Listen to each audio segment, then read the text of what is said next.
এবার যে খবরের দিকে নজর রাখবো, বিধানসভা নির্বাচনের আগেই জেলা বিজেপির সভাপতির পদ থেকে ইস্তফা।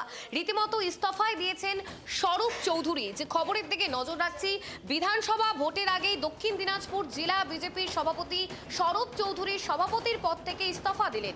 এই নিয়ে শুরু হয়েছে রাজনৈতিক বিতর্ক। জানা গিয়েছে শুক্রবার তার ইস্তফা পত্র রাজ্য বিজেপির সভাপতি শ্রমিক ভট্টাচার্যের কাছে পাঠিয়ে দিয়েছেন তিনি।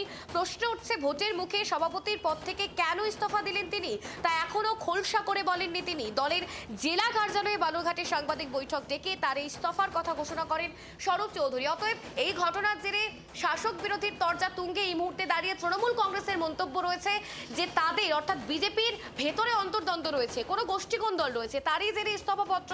কিন্তু আখেরে যখন প্রশ্ন উঠছে বিধানসভা নির্বাচনের আগে কি চাপে পড়তে পারে বিজেপি, কারণ যেভাবে অর্থাৎ রদবদল হচ্ছে তার পাশাপাশি যেভাবে ইস্তফাপত্র জমা পড়ছে, সেক্ষেত্রে দাঁড়িয়ে বিধানসভা ভোটের আগে কি প্রভাব পড়ে সেই দিকেও নজর থাকবে। কারণ এই মুহূর্তে দাঁড়িয়ে সেই খবরের দিকে নজর রাখছি।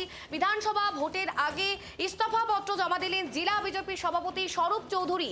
এবং কেন তিনি ইস্তফাপত্র জমা দিয়েছিলেন, কি পেছনে রহস্য রয়েছে, তা কিন্তু তিনি খোলসা করে বলেননি। এবং তৃণমূলের যে বক্তব্য, বিজেপির গোষ্ঠীকোন্দলের জেরে ইস্তফাপত্র, এমনটাই দাবি করেছেন।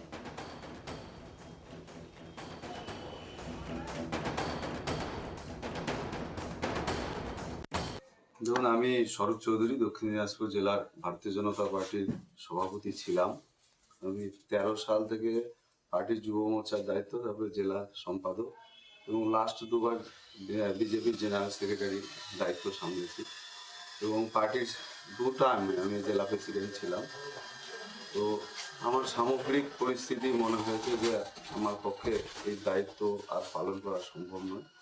তাই আমি আজকে স্বেচ্ছায় আমার সমস্ত দায়িত্ব থেকে অব্যাহত নিলাম। এটা ওদের অন্তর্কল্প, ওটা একদমই বিজেপির নিজস্ব ব্যাপার, আমাদের কিছু বলার নেই। তবে আমরা বেশ কিছুদিন থেকে বলছি যে বিজেপির মধ্যে বালুরঘাটের আমরা দেখেছি, যেটা বালুরঘাট বা এই জেলায় যেটা দেখছি, ওদের মধ্যে অনেক কয়েকটা গ্রুপের সৃষ্টি হয়েছে, যার ফলস্বরূপ স্বরূপ চৌধুরী আমরা যেটা জানতে পেরেছি, স্বরূপ চৌধুরীর উপর নানারূপভাবে প্রেশার ক্রিয়েট করা হচ্ছিল এবং এটা একটা ওদের গোষ্ঠীদ্বন্দ্বের ফল হিসাবেই স্বরূপ চৌধুরী পদত্যাগ করতে বাধ্য হয়েছে।